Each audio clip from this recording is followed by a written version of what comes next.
Hello, everyone. My name is Gabor Pertik, and I work in the programming department at Hot Docs, and it is with great pleasure that I am here to be able to do a bit of a Q&A for Boy State, the film that you just saw. Thank you all so much for joining us. Before we get to the conversation, there's a few quick notes I want to say. First and foremost, a thank you to Apple and A24 for the support in making this program. I also want to take a moment to acknowledge the diversity of the First Peoples of this territory on which the festival takes place, and to honor the stewardship of the Mississaugas of the New Credit, the Anishinaabe, the Iroquois Haudenosaunee, and the Wendat. We're grateful to have the opportunity to live on this territory. So the format for this event is kind of a hosted conversation that I'll be asking some questions, but I encourage everyone here that has tuned in, if you have questions, please get in on that conversation. There's a Q&A box down in your Zoom app, and you can fill in some questions there, and we'll do our best to get to as many of you as possible. But before we get to that conversation, of course, I want to introduce this amazing panel that we have here, led by the directors of the film, Amanda McBain and Jesse Moss, as well as the four subjects who you just got to know, Stephen Garza, Renee Otero, Ben Feinstein, and Robert McDougall. Thank you all to you for joining us so much. Thanks, Gabor, and thank you, Hot Docs, for sharing the film. Of course, of course. Well, I mean, let's just start with you both, Amanda and Jesse, of kind of just the roots and origins of this project. How did this come to be? What was it about the Boy State that struck interest for you, and then it became the film that we saw? I think the inspiration was feeling the intense polarization of our country, certainly in the wake of the election of 2016, and feeling like people could not talk to each other across party lines, and struggling to understand that, looking for a way to explore that. As filmmakers, we read about the Texas Boys State program. In the year of 2017, the boys in Texas voted to secede from the Union, and that became a national news story, an expression of this discontent and polarization. And we thought this might be a really interesting prism to look at politics in America today, but as experienced by young men in Texas. So that was the starting point. And from there, we reached out and began to explore what a film might be. I mean, neither Jesse or I didn't go to Girls State, and he didn't go to Boys State. So this was also new to us, this program, and the idea of there being a space where people from the right and people from the left would come together and be face to face and talk politics is exactly the space that we wanted to go be in. And so we really wanted to see what the program would be like the following year, 2018. Well, and certainly as you're going into it as kind of like new observers to this to try and make this film, already someone has asked a question that obviously it's all on our minds about trying to pick your subjects and your protagonists. I mean, you're in this new space with hundreds of people. Of what was that process like? Well, they really picked themselves because they're all extraordinary, and that was so apparent. We began to cast the film. Of course, we had 1,000 boys to choose from. We couldn't meet all of them, but we met many of them. And we spent a few months crisscrossing Texas and talking to boys. Amanda was talking to boys on the phone. It turns out they're not very good at phone conversation, but once we were able to actually meet with them in person and sit down and have a conversation, it became clear to us that the young men, like you're meeting here, you met in this film, we were interested in young men who were very ambitious, politically sophisticated, and complicated. And I think there wasn't a rational process. It was intuitive and emotional, and they grabbed us. There was no way we were going to be able to make this film without meeting some of the people we were going to follow. We had to meet them before the event started, because once it gets going, as all these guys know, it's so fast and so furious. And so we weren't going to be able to cast on the fly, really. So we wanted to find most of the people we were going to follow before everything got started. So this was over months and months before the actual event. So Robert was somebody we met day one, hour one, actually, of shooting. And then we had to meet another 100 people before we met Ben and Stephen. We did not meet Renee beforehand. And so you meet him in the film the way we met him, and the minute he started giving his speech, we were like, you need to be in our movie. So, you know, that's how that worked. But it was very important to us to find some, or if not all, of our characters before the show really got going. Well, and that kind of like goes into this idea of how you went about structuring this film to begin with. Of course, as you kind of were just saying, that there was going to be a lot of on the fly stuff, so you might have had a bit of prep work. But I'm kind of curious of what kind of crew were you working with? I can't imagine you can even kind of really storyboard something like this because of the fluctuations that might change. We really didn't know what it would be like to be inside of this program. I mean, we didn't have the benefit in casting of peering into it. We could look on social media from the year before, but that really didn't convey the totality of the experience. And so we were kind of jumping in blind, and of course not knowing what trajectories our subjects would take in this process. We knew that the race for governor, which is the highest office at Boise State, would be the kind of the through line of the film, but it's such a complex program. And as you see, they build their parties from the ground up. They're running for lower offices. There's so much going on, and we sort of had to keep our heads straight through this hurricane. And we knew that unlike The Overnighters, which we brought to Hot Docs 6 years ago, that was a movie made with a crew of 1 and a team of 3. This was a film that would require about 30 people to pull off. And so that was the great challenge, actually, was to build a team that could kind of work in sync, and make this kind of film, a cinema verite film. Right. Well, I wanted to open up to all the guys we have here as well, and I'm kind of curious then on to flip the script and hear your opinions. As you know, the team here was showing up with a bunch of cameras. What were your experiences like? Were you very open to this, and also like, did it change in any way, any kind of campaign that you were going to run, knowing that this is going to be filmed for a documentary crew and an audience to see? I'll begin. I'll say that personally, no, I did not feel that the documentary crew made me feel any different. Rather, I would say it made me feel much more genuine, because if you know my situation with Boise State, I found out about it really a week before.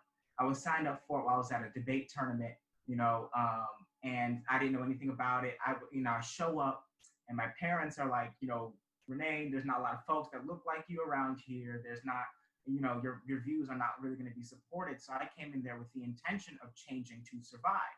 But after I gave my first speech and I had a camera crew, with me, I realized that, I have a much better opportunity to be genuine, because now this is going to be captured. Now this is going to be immortalized. And so it really felt like that there was no point in trying to be something that I wasn't, especially since I was going to have to look back at this a few years later. And, I had a lot of trust in myself. And so I was very proud to know that the documentary encapsulated my situation very well. Mm-hmm. That's great. Yeah, how about, anyone else? I feel like I had a similar yet different reaction. I agree that it didn't really change how I acted, but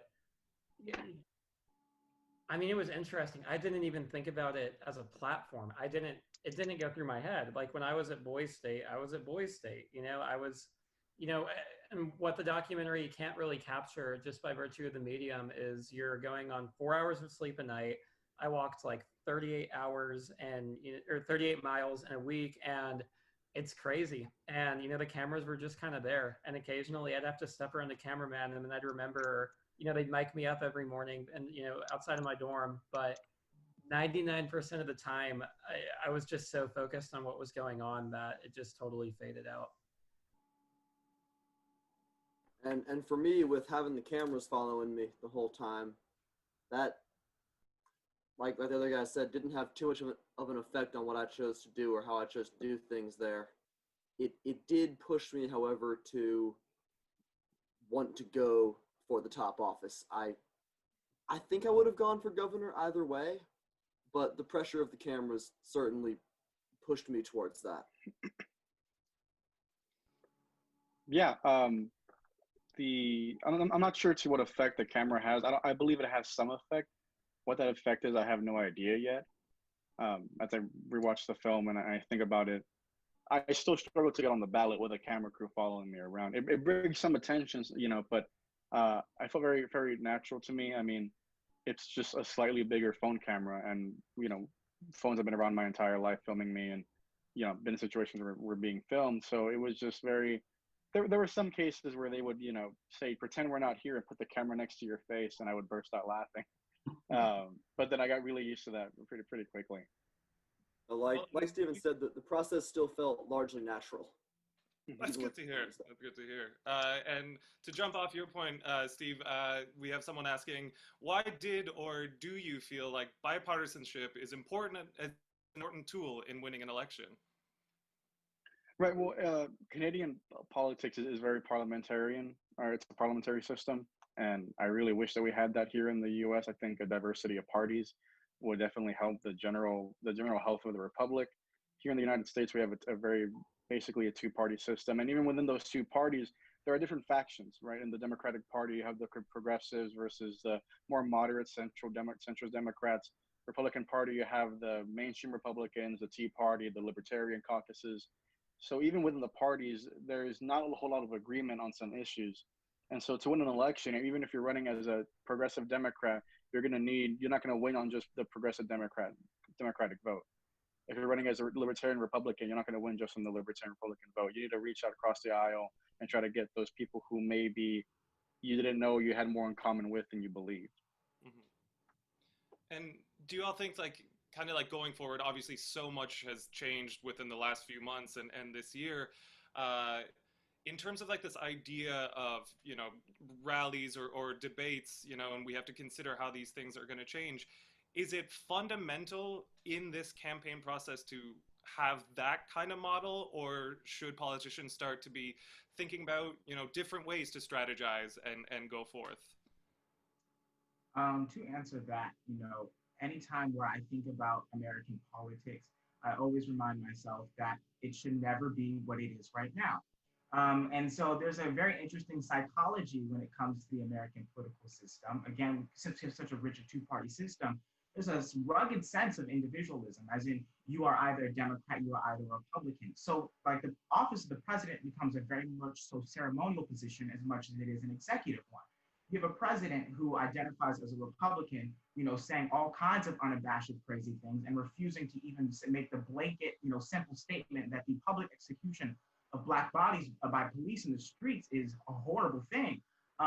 You begin to have a general public that begins to identify with that sentiment, because to be a Republican is not just to align with party values, but now to align with an attitude. So I do think in these coming months, I hope that these turbulent times are enough to really shake up politicians to understand that demagoguing and grandstanding is not going to get you here, because demagoguing and grandstanding is the reason why there's blood in the streets. Gabor, you know, it's interesting because what drew us to Boys State was this expression of discontent when they seceded in 2017. And we were pretty sure that we would find a rabble at Boys State. And indeed, we did, and you see it in the movie. But what really surprised us was the degree to which the candidates could summon this rabble, if you will, to a kind of higher calling, a higher cause. And I think that Robert speaks eloquently about that there's sort of conflicting impulses within us and within the constituency of Boys State. And it really depends on how a leader is communicating and what he's capable of. And that was really, I think, when people ask us what gives us hope, I think there were things that alarmed us in what we experienced and saw, but also that was hopeful to us. So to build off a little bit what Renee was talking about, I agree with him that in the end, everybody on both sides is working towards very similar goals. And if we all want the same thing, and then we all want a better nation going forward. And everybody has different paths to get there, but it's all about finding what we can agree on and move forward together. And that's all. No, fair enough. It actually kind of like ties into another question that we have popping up here. And Jesse, you touched on a little bit. Someone's saying that it's interesting to see how this process, much in like real life, descended from policies into politics and quote dirty tricks. And they're kind of curious of how did you as filmmakers, and then even like with the subjects yourselves, like feel about this process? Like, was that a surprising thing, or it's just kind of inherent that this is how that system works? I can speak to this one because I pulled some dirty tricks in my day at a 2018 Texas Boys State. And what I'll say is when you're watching this documentary, remember two things. One, remember there's no shadow of the past and there's no consequences for the future. If it were, anything, if it were like real politics, if there were a bad federalist governor in 2017, it would roll over into the 2018 election, you'd see different outcomes. But here it's a blank slate. We know nothing about what happened and we know nothing about what's going to happen. And then I think the second important thing to remember is like, because there's no shadow of the future and there's no effects for any of it, it's kind of no holds barred, right? And because of the way that they split people up, it's an even 50-50 split down the line. And then the policies on both parties end up being very similar in every boys state, just by nature of, if you get a big enough group and split them in half, the way the selection kind of works out makes, it's, if you have any majority and you split it in half, the majority of you carries through on both halves, and there's not that much. And the question was in regards to dirty tricks. I was put in my office to win that election, right? And that was my only job. And I had no consequences to worry about, and I had no legacy to worry about in the context of Boys State. And many of the decisions that I made there, I look back on with a clear head and clear eyes and seeing the other side. And I really do think, we shouldn't do this. We can act better than this. And the documentary showed that if we can do better. But then there's still many issues that either didn't make it on camera or they did, and I'll still see it differently just because I was in the trenches on it, right? And I'll be like, you know what, it missed that, or the emphasis wasn't there. And ultimately it's semantics. It doesn't matter, right?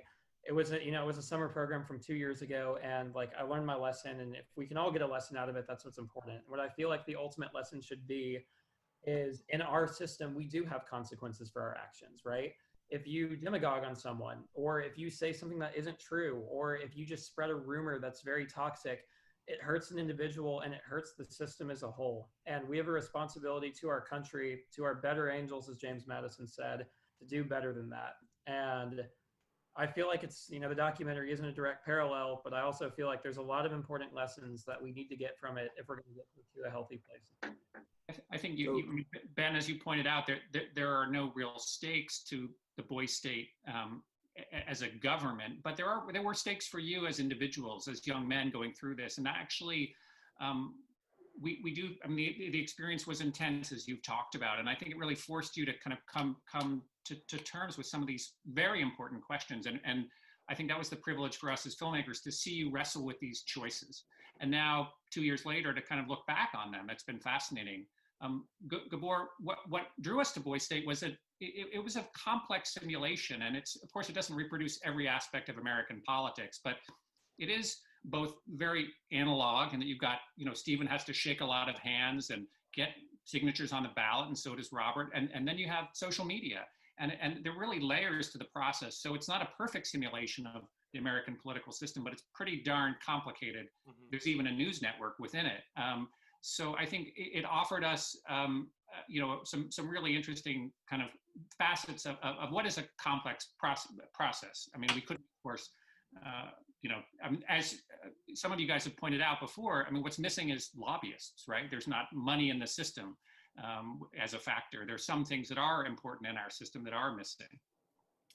Yeah, and to kind of touch upon a bit of a point that, Ben, you were just making, a few people have been asking as well, for the four of you, looking back now, having like seen the film, of what kind of was your experience like of actually sitting down, watching yourselves on screen? Were there any kind of moments that you learned and didn't expect of yourselves? Were there moments that you were like, Jesse and Amanda, how come you cut that out? Like, what was that process like?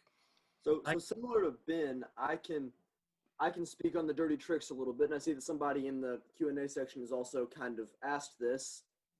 I went into Boys State with a very different attitude than I have now. I went in treating the whole thing like a game, that I had to play this big political game to be successful there. I went in expecting a very, very red room. Mm-hmm. And throughout my time there, I learned that most people there were sensible guys willing to have a discussion. And like I said before, all of us were looking at the same thing. So looking back, I'm glad I could learn those lessons there.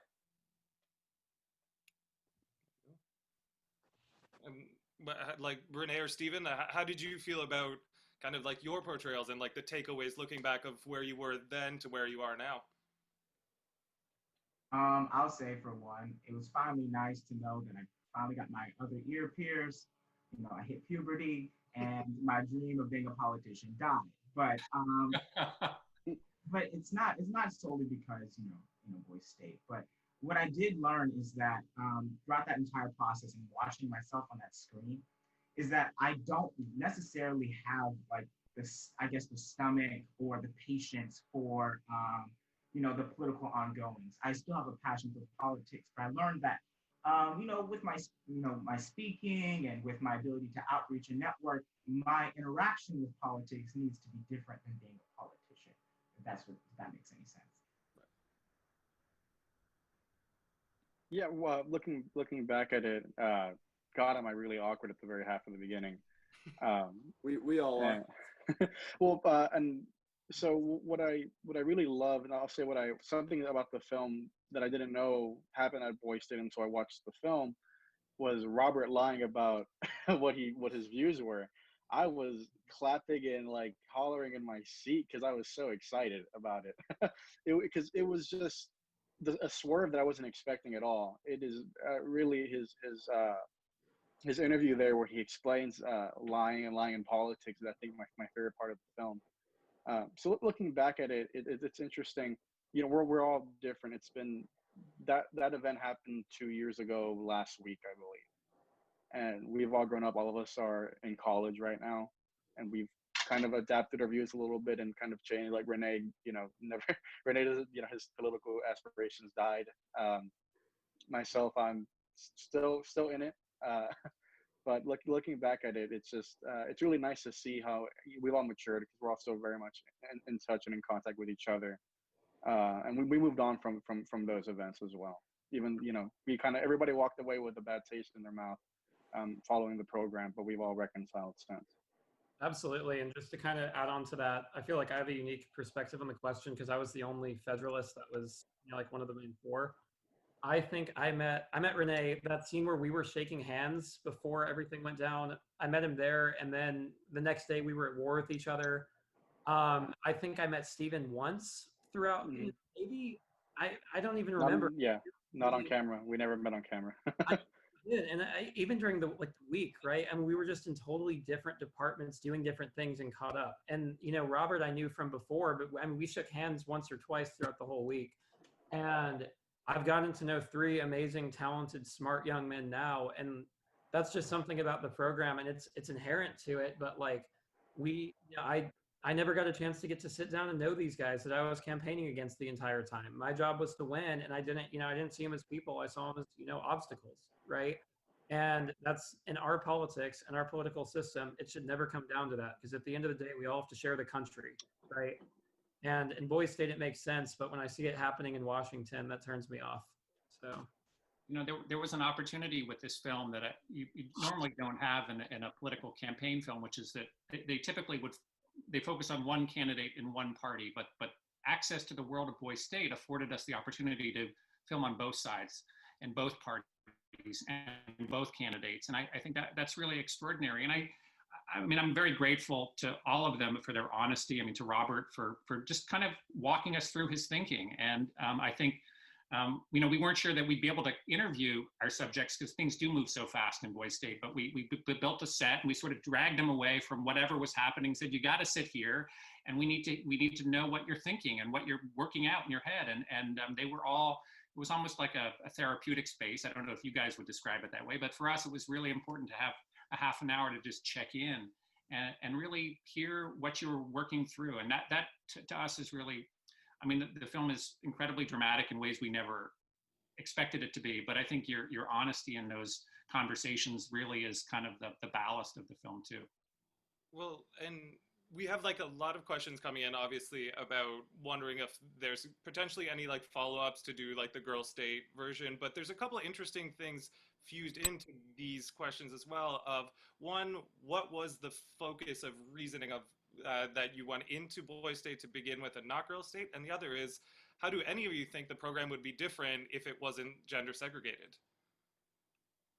I mean, I'll answer that. For us, the Washington article about the Texas Boys State 2017 program was really the motivation for going back to Texas, to the Boys State program there, and seeing what the follow-up year would be like. I mean, it goes without saying that we loved to make a girls' state film. In fact, I'm kind of interested in making a girls' nation film, which is really where the girls run for president. But you know, as far as the program, I mean, I'm going to let you guys actually answer that question. What do you guys think about the gender combo? Similar and different. Or sorry, you go on. I'm sorry.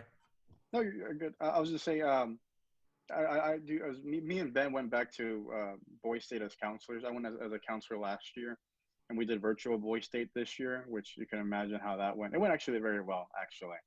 Cool. I do feel that it is just a matter of time before they try to, you know, maybe for funding or to make sure that everything's equal, fuse the programs together. I definitely believe in my lifetime. I'm not sure how soon that would happen. But it does, I think it would add a different perspective on how the things go there, just because statistically speaking, women tend to be more liberal and men tend to be more conservative. And you see that these groups, you know, the boys at Boy State, are, you know, at least the ones that were there were somewhat more conservative leaning. And so to add a big population there that is more the other way leaning would be interesting to see how would they reach compromise on some issues, especially I would assume that the girls would have something to say about abortion, obviously. So, you know, like he was saying, the abortion, the whole abortion debate would have gone, I believe, much differently had there been women present at the events. One thing that was striking about the program to us is that it feels like it has one foot squarely in the 1950s and one foot squarely in the 21st century. And the guys who run the program they're really wonderful and open-minded, and I think they're working hard to kind of make sure that it reflects Texas today and not Texas of yesterday. And that's work, and that's a direction that they're headed. Politically, they wanted to represent that. You know, Texas was interesting for us because it really is a bellwether state in that its politics are not blue or red; they're really purple. But I'm not sure Boy State is quite as purple as the state, and so and I think you see that in you know, the gender segregation. And but it'll be interesting. I mean, I love that Stephen says it at the beginning of the movie, people state. I mean, we'd love to make that movie, and hopefully one day soon we will be able to. There you go. Well, we slowly do have to wrap up, but of course, curious minds want to kind of know, what are the four of you up to nowadays? What's your future since the, you know, the past couple of years of the film? So we can go around the room here. I'll go ahead and start. I'm in school. I'm double majoring in international relations and Black studies. I really am very much so interested in finding the intersection between international policy and, you know, racial politics in the United States. I really am trying to become a professor. That's the ultimate goal. But currently, right now, what I'm doing is I'm working on a lot of research, you know, with the Center for Studies on Race and Democracy and the Notley Ventures Institute, to just kind of collect some information about the community in which I live in, because you know, again, with my idea of engagement with politics, I truly do believe during these times we cannot wait for elections to save us. It really needs to be nonprofit on-the-ground work activism. And so right now I'm just working on research in order to collect information so I can have the best you know, foot forward when I begin nonprofit work. It's great. It's wonderful. I'll go next. I'm a student too right now. I'm currently enrolled at the University of North Carolina at Chapel Hill, double majoring in peace war and defense and Russian language and culture. I'm actually trying to transfer to A&M right now, so that information is very much kind of up in the air. But just in terms of what I'm going to do and where I want to go, I don't think I've changed that much since Boys State. I still want to defend our country. I still find a life of service to be an extremely, admirable goal, and I want to achieve it. I want to give my life to something better than my own. And I firmly believe that our country has problems. Our country isn't perfect, but I still firmly believe in our country and I want to preserve it. So. All right. Wonderful. So currently I'm going to the military academy at West Point and studying electrical engineering. For y'all in Canada, that's kind of like y'all's Royal Military Academy. We actually train with those guys from time to time. And I just want to say that, kind of like what Ben said, everybody can serve their country in a different way. I think everybody should try to. There are a million things to do. Join the Peace Corps. Do Teach for America. Go help your local communities. Register people to vote. Get out there. Get involved. All these protesters now out in the streets, they're serving their country. They're helping their communities. They're making this a better place for everybody. And I really respect that. Yeah, no, well said. Well said. And Stephen, how about you? Yeah, so I was going to the University of Texas at El Paso this past freshman year, wrapped it up about a month ago. I just got my transfer acceptance last week to the University of Texas at Austin, where Boise State was filmed at, and where Congrats, Renee is. Thank you. Where Renee is at right now. So I look forward to raising some more hell with him there. I'm going to be double majoring in government and political communication. So I hope to continue pursuing a career in politics. Nice. Well, that's fantastic all around. And I just want to say right before that we wrap up here, firstly, a reminder that the Hot Docs Online Festival, for anyone that is tuning in right now, we still have 3 more days to go. So there's still plenty more documentaries to check out. So go to hotdocs.ca for that. But beyond that, for all of you that just shared your stories and gave us your time, I wish there was a whole audience in front of us right now to applaud all of you. But for now, you just get me to give you one of these. But Amanda, Jesse, Ben, Robert, Renee, Stephen, thank you all so much. And we really look forward to seeing everything that all of you are capable of. So it was a pleasure chatting with you. And thank you for your time. Thanks, Gabor. Well, thank you guys for hosting this, and thanks everybody for watching. Yeah, thank you for watching.